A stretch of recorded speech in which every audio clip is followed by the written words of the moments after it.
Is this exciting to you? Because you know Greek. Well, you know Greek, right? At least. Sure. Right? Some stupid bullshit. Was it Greek? Yeah, I know Greek. I studied Greek. I know a little Latin. The Latin, right? The other one, sure. Who gives a fuck? Mostly. Just and you paid to learn that. Hey, you know origins of language. I did pay. I paid so much money for a party trick that Meanwhile, nobody's it's all interested Greek in. to me. Yeah, that's Is it it's exciting? probably true for me too now. A hidden chapter of biblical text has just been found dating back 1750 years. Does that make you horny?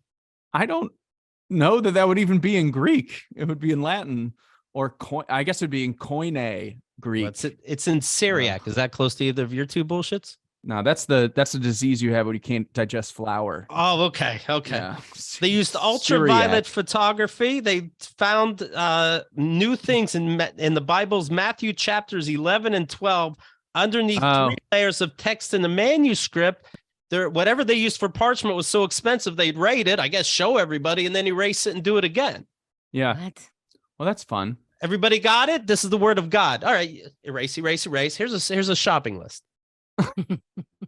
Like an etch. Well, yeah, they have like a ton of other books. They just threw them out because they were like, we don't like those. But you don't think it's weird to discover, like, over 1,000 years later that you're missing 2 chapters in the book that you've been pushing?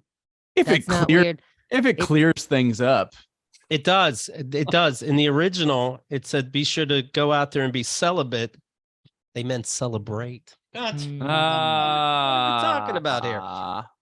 The original Greek of Matthew chapter 12 read, at that time, Jesus went through the grain fields on the Sabbath, and his disciples became hungry and began to pick the heads of grain and eat. Oh, what a fascinating chapter. Well, now they find out it really says, began to pick the heads of grain, rub them in their hands, and eat them. Oh, fascinating shit. First they rubbed their food in their hands and then ate it. Okay, good find. What if they're just finding the draft that somebody threw away, and it's like, no, that's not chapter 13 and 14. That's just my musings, my thoughts, my his morning pages. Exactly. It's just a stream of consciousness.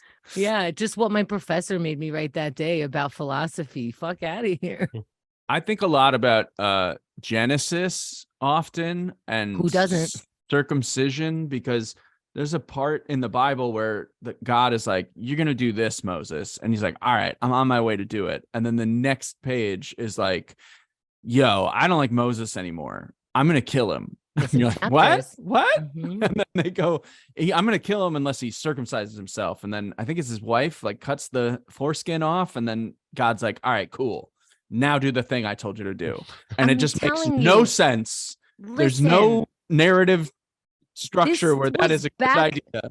This was back in the day where people were just eating shit, right? How do you know those mushrooms weren't going to make you cut off your dick? Huh?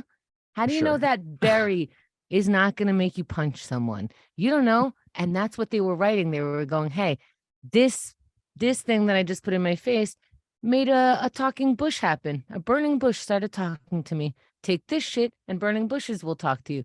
Take this shit and it'll make you put lamb's blood on the post of your door, and take this shit and it'll make you kill the firstborn of everybody apparently in our neighborhood. I don't know. They were on a lot of drugs. The whole Bible sounds like somebody's writing about a fever dream they're having after some ayahuasca. I don't know. It's ridiculous. We're still studying it like it's I don't, like you said, maybe it's somebody's morning pages. KeithAndTheGirl.com